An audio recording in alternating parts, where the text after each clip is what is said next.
ओम शांति। 19 मार्च 2023 बाबा के अव्यक्त महावाक्य हैं। रिवाइज मुरली है 25 जनवरी 1994। मुरली का सार है, ब्राह्मणों की नेचर विशेषता की नेचर है। इसे नेचुरल समृद्धि स्वरूप बनाओ। आज बाप दादा अपने सर्व विश्व की विशेष आत्माओं को देख रहे हैं। ड्रामा अनुसार आप आत्माओं का कितना विशेष पाठ नोंधा हुआ है। आज बाप दादा हर एक बच्चे की विशेषताओं को देख हर्षित हो रहे हैं। हर एक बच्चे को देख वहाँ बच्चे, ये स्नेह का गीत दिल में बज रहा है। साथ साथ ये भी देख रहे थे कि बच्चों के दिल से ये वहाँ का गीत सदा निकलता है। तो आज बाबा हम विशेष आत्माओं को चेक कर रहे हैं कि विश्व की सबसे विशेष आत्माएं आप बच्चे हो। क्या आपके दिल से ये वहाँ का गीत सदा निकलता है? हर कर्म में, हर कदम में, हर संकल्प में ये श्रेष्ठ अनुभव होता है। वह कभी कभी होता है। साधारण जीवन से विशेष जीवन सदा स्वतः रहती है। पहले थी हमारी साधारण जीवन, लेकिन बाबा कहते हैं अब क्या सदा ये याद रहता है? इसके समृद्धि स्वरूप बने हैं कि मेरा ये जीवन साधारण जीवन नहीं है। वह समृद्धि लाने से अनुभव होता है। बाबा कहते हैं नेचुरल अनुभव ही बने हैं। हर समय ये याद रहता है या फिर याद दिलानी पड़ती है। साधारण जीवन से विशेष जीवन सदा स्वतः रहती है। वह समृद्धि लाने से अनुभव होता है। जब जीवन है तो जीवन का अर्थ ही है सदा और स्वतः रहे। जीवन है ना, बाबा कहते जीवन मीन्स लाइफ स्टाइल। तो मेरा लाइफ स्टाइल ही सदा ऐसा हो कि मैं साधारण नहीं हूँ, मैं विशेष आत्मा हूँ। बाबा कहते ऐसा लाइफ स्टाइल सदा की ऐसी समृद्धि बनी है। समृद्धि में लाया तो अनुभव किया, और समृद्धि में नहीं लाया तो विशेषता के बजाय साधारण जीवन अनुभव हो। ये आप विशेष आत्माओं की विशेषता नहीं है। बाबा कहते याद दिलाना पड़े, स्वयं को स्वयं ही याद दिलाना पड़े कि मैं विशेष आत्मा हूँ। तो बाबा कहते ये तो कोई विशेषता नहीं हुई। वो तो स्वतः ही याद रहना चाहिए। वो अनुभव सदा ही अनुभव स्वरूप हमें होना है कि मैं हूँ ही विशेष आत्मा। ब्राह्मण जन्म ही विशेष जन्म है। जिसका जन्म ही विशेष है उसका जीवन क्या होगा? विशेष होगा या साधारण होगा? ब्राह्मण जीवन ही तो विशेष जीवन है। नहीं तो दुनिया में और तो कोई भी ऐसी आत्मा नहीं है जो मुख्य वंशावली हो। संसार में कोई भी आत्मा ऐसी नहीं है जो भगवान को माता पिता के रूप में जानती हो। भले कहने को तो सब भगवान को माता पिता कहते हैं, लेकिन जानते तो नहीं है ना कि वो कैसे माता पिता बन पाठ बजाते हैं। तो मैं वो विशेष आत्मा हूँ जो भगवान के सानिध्य में रियल में प्रैक्टिकल में पलती हूँ। तो मैं कितनी विशेष हूँ। बाबा कहते ब्राह्मण जन्म भी श्रेष्ठ, ब्राह्मण धर्म भी श्रेष्ठ, और ब्राह्मण कर्म भी श्रेष्ठ। क्योंकि ब्राह्मण जन्मदाता, ब्राह्मण धर्म स्थापक, सर्वश्रेष्ठ परम आत्मा और आदि आत्मा ब्रह्मा बाप है। तो जैसे रचता सर्वश्रेष्ठ तो रचना भी सर्वश्रेष्ठ अर्थात विशेष है। ब्राह्मणों का कर्म विशेष क्यों है? क्योंकि कर्म में फॉलो करने के लिए आप सबके सामने आदि आत्मा ब्रह्मा बाप सैंपल है। ब्राह्मण जन्म क्यों श्रेष्ठ है? क्योंकि जन्म देने वाला सर्वश्रेष्ठ है। कर्म क्यों श्रेष्ठ हैं? क्योंकि जिनके कर्मों को मुझे फॉलो करना है वो सर्वश्रेष्ठ कर्म करने वाली आत्मा है। नंबर 1 सैंपल आत्मा है। कर्म में फॉलो साकार ब्रह्मा बाप को करते हो, इसलिए भाग्य विधाता अर्थात कर्म द्वारा भाग्य की रेखा श्रेष्ठ बनाने वाला ब्रह्मा गाया हुआ है। भाग्य की रेखा का कलम कर्म है, तो श्रेष्ठ कर्म का सहज सिंबल ब्रह्मा बाप है। इसलिए आप सभी विशेष पुरुषार्थ का शब्द यही वर्णन करते हो कि बाप समान बनना है। ये हमारा पुरुषार्थ है, यह हमारे पुरुषार्थ का एम है, लक्ष्य है। मुझे किसको कॉपी करना है? ब्रह्मा बाप को कॉपी करना है। इस अव्यक्त वर्ष में सभी का लक्ष्य क्या रहा? निराकारी स्थिति में निराकार बाप समान अशरीरी स्थिति का अनुभव किया। साकार कर्म में ब्रह्मा बाप समान बनने का नंबरवार अनुभव किया।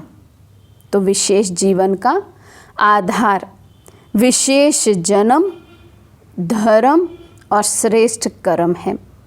जैसे लौकिक जीवन में भी अगर किसी आत्मा का जन्म विशेष राज परिवार में हो, राजकुमार हो व राजकुमारी हो, तो ये विशेषता जन्म की होने के कारण हर समय सदा और स्वतः रहती है।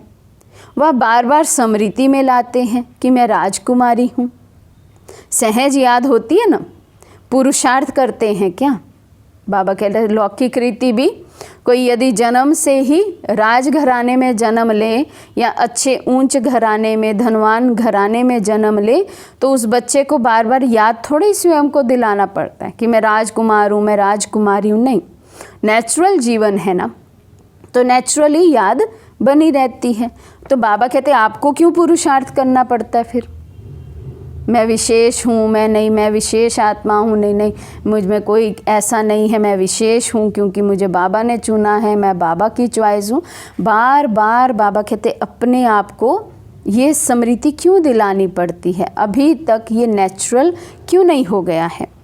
चाहे कर्म अपनी रुचि के कारण कितना भी साधारण हो, लेकिन अपने जन्म की विशेषता भूल जाते हैं क्या? नेचुरल और नेचर बन जाती है ना। तो आप ब्राह्मण आत्माओं की नेचर क्या है? विशेषता है, युवा साधारण है। अभी भी कोई कोई बच्चे जब कोई साधारण कर्म कर लेते हैं तो बाप दादा के आगे अपने को निर्दोष सिद्ध करने के लिए क्या कहते हैं? बाबा कहते हैं जब कोई बच्चा गलती करके आता है, अपनी विशेषता को छोड़, स्वमान की सीट को छोड़, साधारण कर्म करके आता है, तो बाबा को क्या कहते हैं? मैं चाहता नहीं था व चाहती नहीं थी कि ये कर्म करूं, लेकिन मेरी नेचर है इसलिए हो गया। बाबा क्या करूं? वो संस्कार फिर आगे आ जाता है, मैं क्या करूं? तो बाबा कहते वैसे ये कहना व सोचना यथार्थ है। अब बाबा बच्चों से पूछ रहे हैं क्या ये यथार्थ है? जब बच्चे आप ऐसा सोचते हो या बोलते हो, मैं कौन? कहते ना मेरी नेचर ही ऐसी है, मेरा स्वभाव ऐसा है बाबा, मेरा संस्कार ऐसा है। तो बाबा कहते तब अपने आप को याद दिलाओ, मैं कौन? ब्राह्मण जीवन वाले हैं ना, तो ब्राह्मण जीवन वाली आत्मा ये सोच सकती है कि ये मेरी नेचर है, ये कहना राइट है। तो उस समय क्यों बोलते हो? उस समय ब्राह्मण नहीं बोलता, माया बोलती है।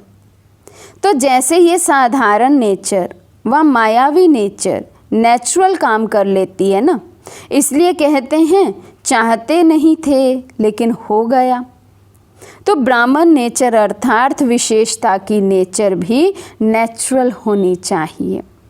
नेचुरल चीज़ सदा रह सकती है, तो विशेष जीवन की स्मृति नेचर के रूप में नेचुरल होनी चाहिए। वह कभी भूलना कभी याद होना, तो सदा स्मृति स्वरूप में रहो। स्मृति लाने वाले नहीं, स्मृति स्वरूप।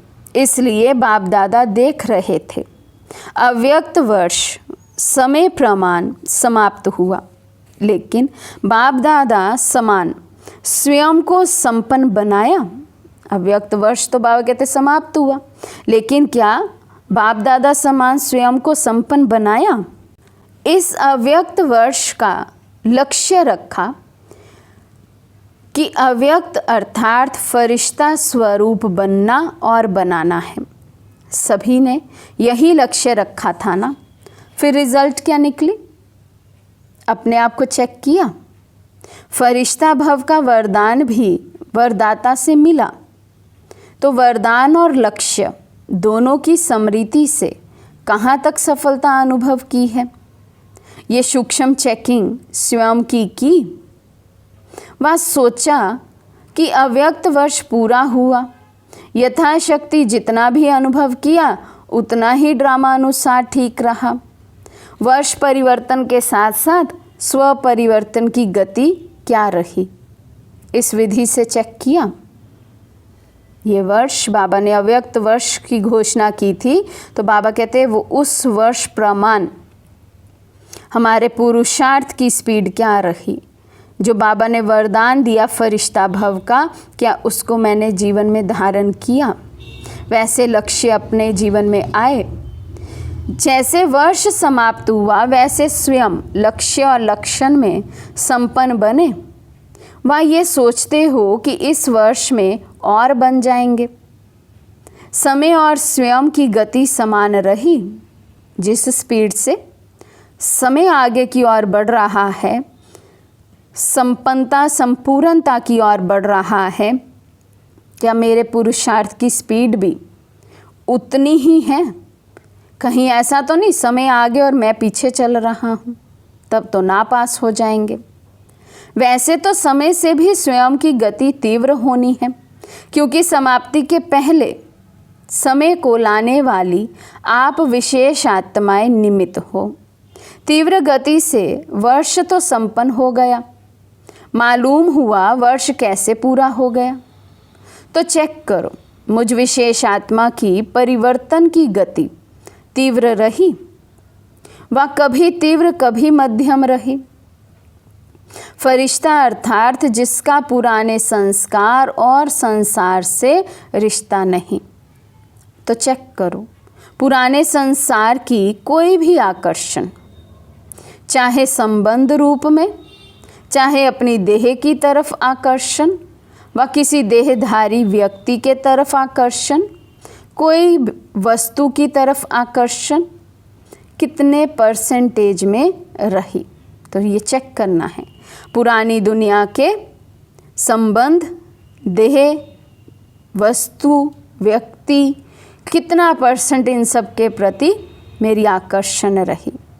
ऐसे ही पुराने संस्कार की आकर्षण, चाहे संकल्प रूप में, वृत्ति के रूप में, वाणी के रूप में, संबंध संपर्क अर्थात कर्म के रूप में, कितनी परसेंटेज रही? फरिश्ता अर्थात डबल लाइट, तो निजी लाइट स्वरूप स्मृति स्वरूप में कहाँ तक रहा? साथ साथ लाइट अर्थात हल्कापन, स्वयं के परिवर्तन के पुरुषार्थ में कहाँ तक लाइट अर्थात हल्के रहे?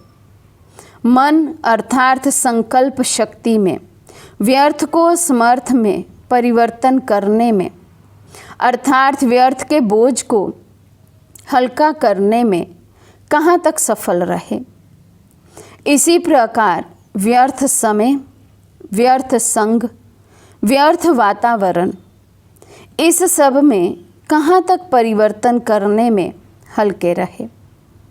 ब्राह्मण परिवार के संबंध में, सेवा के संबंध में कहाँ तक हल्के रहे? इसको कहा जाता है फरिश्तापन के तीव्र गति की स्थिति। इस विधि से चेक करो और भविष्य के लिए चेंज अर्थात परिवर्तन करो। अपने ब्राह्मण जन्म की विशेषता को नेचुरल नेचर बनाना, इसको ही सहज पुरुषार्थ कहा जाता है। सिर्फ एक विशेष आत्मा हूँ, इस स्मृति स्वरूप में स्थित हो जाओ तो बाप समान बनना अति सहज अनुभव करेंगे, क्योंकि स्मृति स्वरूप स्वसमर्थी स्वरूप बन जाते हैं। बाबा कहते केवल अपने को ये नेचुरल नेचर बन जाए कि मैं हूँ ही विशेषात्मा। एक इस स्मृति में रहने से बाबा कहते बाप समान संपन्न और संपूर्ण सहज ही बन जाएंगे। वर्ष तो पूरा हुआ, बाप दादा रिजल्ट तो देखेंगे ना। तो रिजल्ट में यथाशक्ति मेजॉरिटी है और सदा शक्तिशाली यथाशक्ति के मेजॉरिटी में माइनॉरिटी है। यथाशक्ति उतना पुरुषार्थ हमसे इतना ही हो सकता है। ये जितना और उतना के चक्कर में फंसे हुए बाबा कहते बच्चे मेजॉरिटी हैं।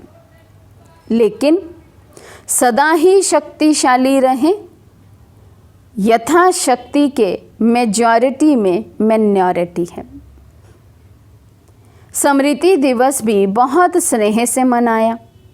अब विशेष जैसे स्नेह से मनाया वैसे स्नेह का सबूत बाप समान स्मृति स्वरूप बनना ही है। सुना रिजल्ट, आगे क्या करना है? यथाशक्ति या सदा शक्ति स्वरूप। बाबा कहते अभी तक तो जो किया सो किया, आगे के लिए लेकिन बाबा कहते अभी क्या लक्ष्य रखा? क्या आगे भी यथाशक्ति रहेंगे या सदा शक्तिशाली रहेंगे? तो देखेंगे इस वर्ष में मेजॉरिटी सदा शक्तिशाली का सबूत कहाँ तक देते हो। टीचर्स क्या समझती हो, किस लाइन में आएंगे? सदा शक्तिशाली। सबका टीवी में फ़ोटो निकल रहा है, क्या भी हो जाए, कैसी भी परिस्थिति बन जाए, लेकिन सदा शक्तिशाली। नाम नोट होते हैं ना, कौन कौन किस ग्रुप में आए। अभी टीचर्स का सम्मेलन होने वाला है ना, तब तक की रिज़ल्ट सभी टीचर्स की क्या होगी?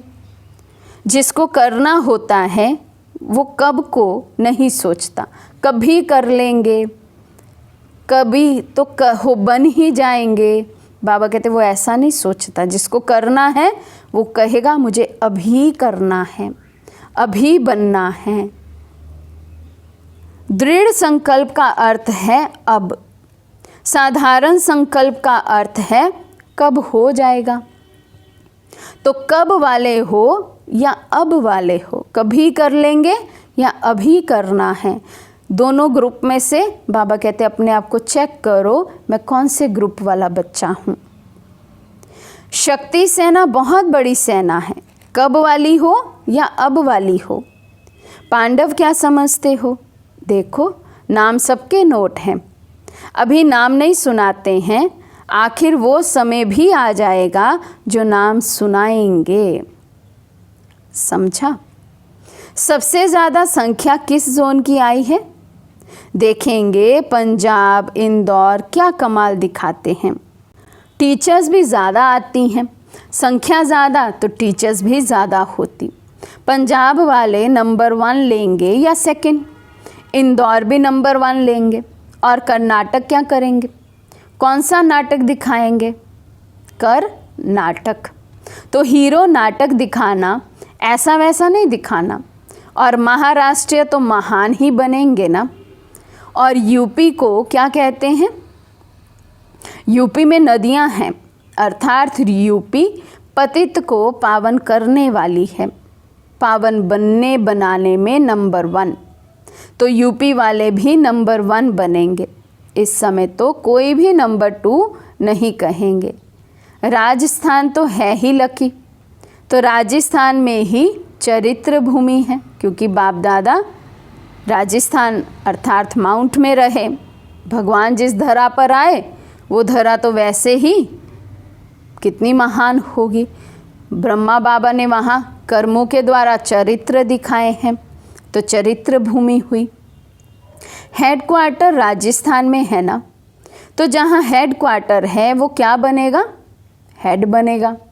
सभी खुशी से कह रहे हैं नंबर 1, लेकिन वहाँ जाकर ऐसे नहीं कहना कि क्या करें, कर नहीं सकते, चाहते तो नहीं लेकिन हो जाता है। बाबा कहते हैं मधुबन में आए तब तो सबको फुल जोश, बस बाबा अब संपन्न संपूर्ण बन के ही दिखाएंगे। भाई बाबा कहते फिर अपने स्थान पर वापस गए, फिर से वही भाषा शुरू नहीं कर देना, क्या करें बाबा, करना तो चाहते नहीं, हो जाता है। अच्छा, डबल विदेशी भी सेवा में रेस अच्छी कर रहे हैं और रेस में नंबर 1 आना है ना। देश वालों को हिम्मत दिलाने में विदेश अच्छा निमित्त बना है। इस हिम्मत दिलाने के कारण एक्स्ट्रा मदद भी मिलती है, समझा? इसी को स्मृति में रख, सहज बढ़ते चलो और बढ़ाते चलो। अच्छा, चारों ओर की सर्व विशेष आत्माओं को, सदा साकार ब्रह्मा बाप के श्रेष्ठ कर्मों को फॉलो करने वाले कर्म योगी आत्माओं को, सदा विशेषता को नेचुरल और नेचर बनाने वाली कोटों में कोई आत्माओं को, सदा दृढ़ संकल्प द्वारा विशेष जन्म, धर्म और कर्म के स्मृति स्वरूप आत्माओं को, बाप दादा का विशेषता संपन्न याद प्यार और नमस्ते। हम रूहानी बच्चों की रूहानी बाप दादा को दिल व जान सिकवा प्रेम से नमस्ते नमस्ते नमस्ते जी। दादियों से मुलाकात। आप ब्राह्मण जितने संपन्न बनते जाएंगे उतना भविष्य में प्रकृति भी प्रगति को प्राप्त करेगी, क्योंकि प्रकृति समय प्रति समय अपना सिग्नल दिखा रही है। तो जितनी प्रकृति की हलचल उतनी अचल स्थिति प्रकृति को परिवर्तन करेगी। कितनी आत्माएं समय प्रति समय दुख की लहर में आती हैं, तो ऐसे दुखी आत्माओं का सहारा तो बाप और आप ही हो। विश्व की हर एक दुखी आत्मा का सहारा शिव बाबा है और शिव बाबा के साथ साथ हम ब्राह्मण बच्चे भी हैं। तो रहम पड़ता है ना। जब समाचार सुनते हो तो क्या दिल में आता है नथिंग न्यू। अपनी अचल स्थिति के लिए तो ठीक है, लेकिन प्रकृति की हलचल से जब आत्माएं चिल्लाती हैं तो किसको चिल्लाती हैं? तो जब मर्सी रहम मांगते हैं तो आप लोगों को उनके रहम की पुकार पहुंचती तो है ना। ये छोटी छोटी आपदाएं और तड़पाती हैं। ब्राह्मण संपन्न हो जाओ तो दुख की दुनिया संपन्न हो जाए। तो रहम पड़ता है या नहीं? रहम पड़ता है तो फिर क्या करते हो? बाबा कहते ये जो प्राकृतिक आपदाएं आती हैं, जैसे अभी पीछे भी हुआ, कैसा भूकंप आया, तो बाबा कहते जब वो दुखी होकर आत्माएं चिल्लाती हैं, रहम मांगती हैं, दुआ करती हैं, पुकारती है, तो किसको पुकारती हैं? आप बच्चों को तो पुकारते हैं। तो बाबा पूछते हैं कि आपको वो सुनाई नहीं देती पुकार? रहम आता है या नहीं आता है? रहम पड़ता है तो फिर क्या करते हो? फिर भी ईश्वरीय परिवार के हैं ना, तो परिवार का कोई भी दुख सुख में परिवर्तन करने का संकल्प तो आता है ना। कोई परिवार में बीमार भी हो तो क्या संकल्प होता है? ये जल्दी ठीक हो जाए। तो चिल्लाते चिल्लाते मरना और एक धक से परिवर्तन होना, फर्क तो है ना। महाविनाश और रिहर्सल का विनाश फर्क है। महाविनाश अर्थात महान परिवर्तन, उसके निमित्त आप हो। संपन्न बनेंगे तो समाप्ति होगी। तो जो परेशान हैं वो तो समझते हैं कि प्रत्यक्षता का पर्दा खुल जाए, लेकिन स्टेज पर आने वाले हीरो एक्टर संपन्न तैयार होने चाहिए ना, तब तो पर्दा खुलेगा कि आधे में खुल जाए। अब बाबा कहते हैं जो दुखी हैं आत्माएं, जो परेशान हैं, जो ये कहती हैं, हार चुकी हैं जीवन से कि बस अब ये दुनिया रहने लायक नहीं है, हे भगवान बस अब मुक्ति दो। लेकिन बाबा कहते हैं जिन्होंने मुक्ति देनी है, यदि वही तैयार नहीं है तो मैं कैसे पर्दा खोल दूं। एक्टर ही तैयार नहीं है एक्ट के लिए, तो आधे में तो पर्दा खुलेगा नहीं। तो समाप्ति हमारी संपन्नता की वजह से रुकी हुई है। तो बाबा कहते परिवर्तन की शुभ भावना को तीव्र करना, अर्थात अपने को तीव्र गति से संपन्न बनाना। आप भी कभी कैसे होते हो, तो प्रकृति भी कभी बहुत तीव्र गति से कार्य करती, कभी ठंडी हो जाती है। तो अभी क्या करना है, रहम की भावना इमर्ज करो, चाहे स्व प्रति चाहे सर्व आत्माओं के प्रति होती है ना, लहर फैलाओ। रहम की भावना से विघ्न भी सहज खत्म हो जाएंगे। जहाँ रहम होगा वहाँ तेरे मेरे का हलचल नहीं होगा।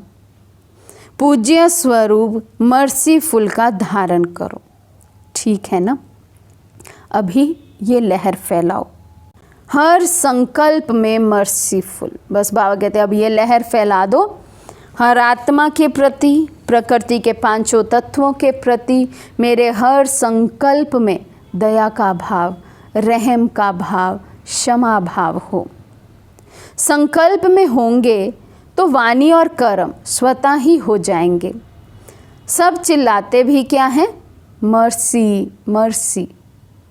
अच्छा, अव्यक्त बाप दादा की पर्सनल मुलाकात सार है। माया की छाया से बचने का साधन है बाप दादा की छत्र छाया। सदा अपने को बाप दादा की छत्र छाया के नीचे रहने वाली सदा सेफ आत्माएं अनुभव करते हो। सदा छत्र छाया है या कभी बाहर निकल जाते हो, या है बाप की छत्र छाया या है माया की छाया। एक ही चीज़ रह सकती है, बाबा कहते हैं। या तो बाबा की छत्र छाया में होंगे, और यदि छत्र छाया नहीं अनुभव होती तो ज़रूर है कि माया की छाया में है। तो माया की छाया से बचने का साधन है छत्र छाया। तो छत्र छाया में रहने वाले कितने खुश रहेंगे, क्योंकि बेफिक्र बादशाह हो गए ना। फिक्र है तो खुशी गुम होती है। कभी भी देखो, खुशी गुम होती है तो कारण क्या होता है, कोई ना कोई चिंता, फिक्र, बोझ खुशी को गुम कर देता है।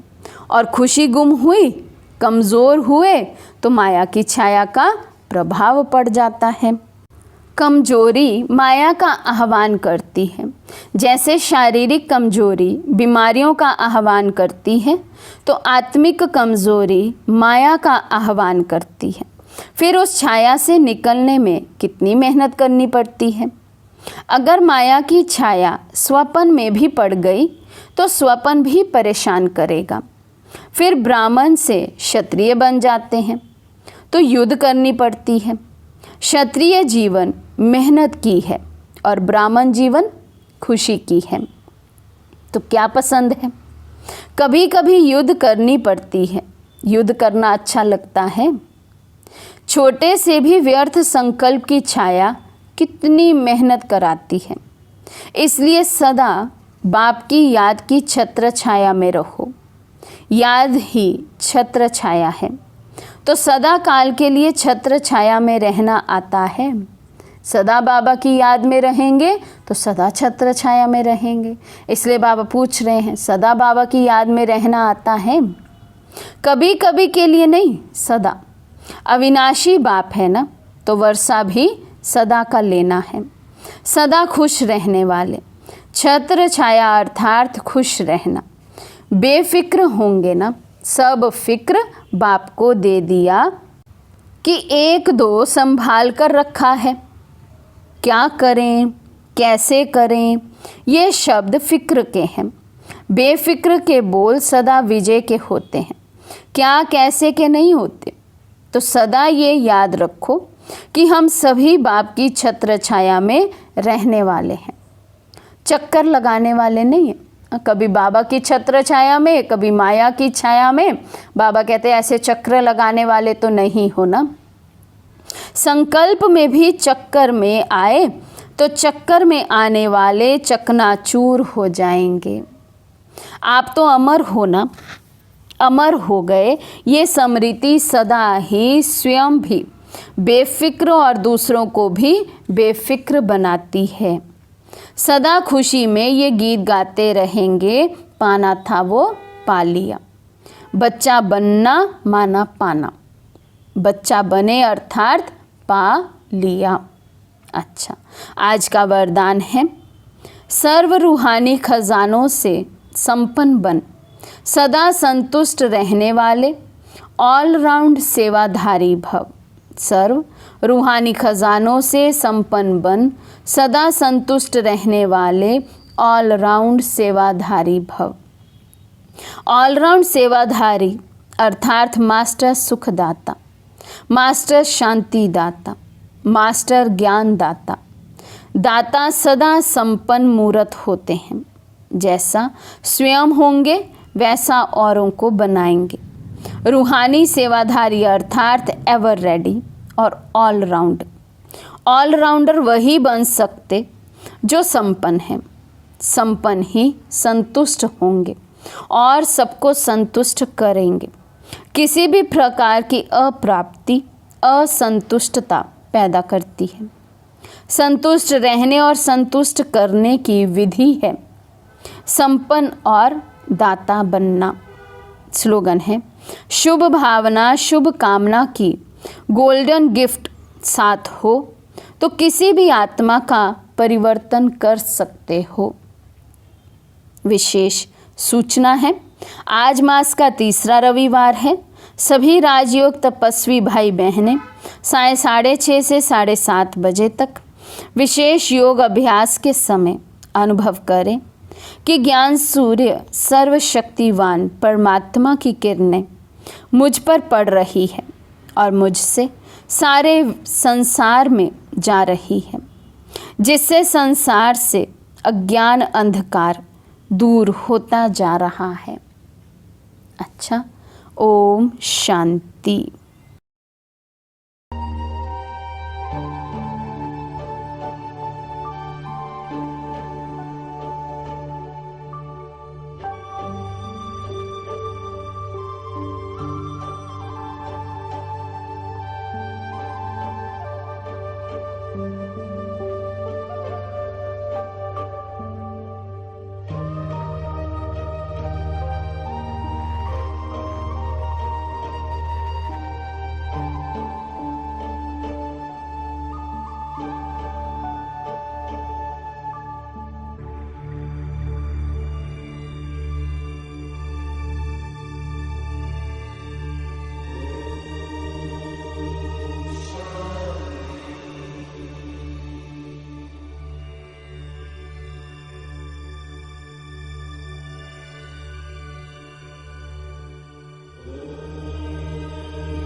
Shanti.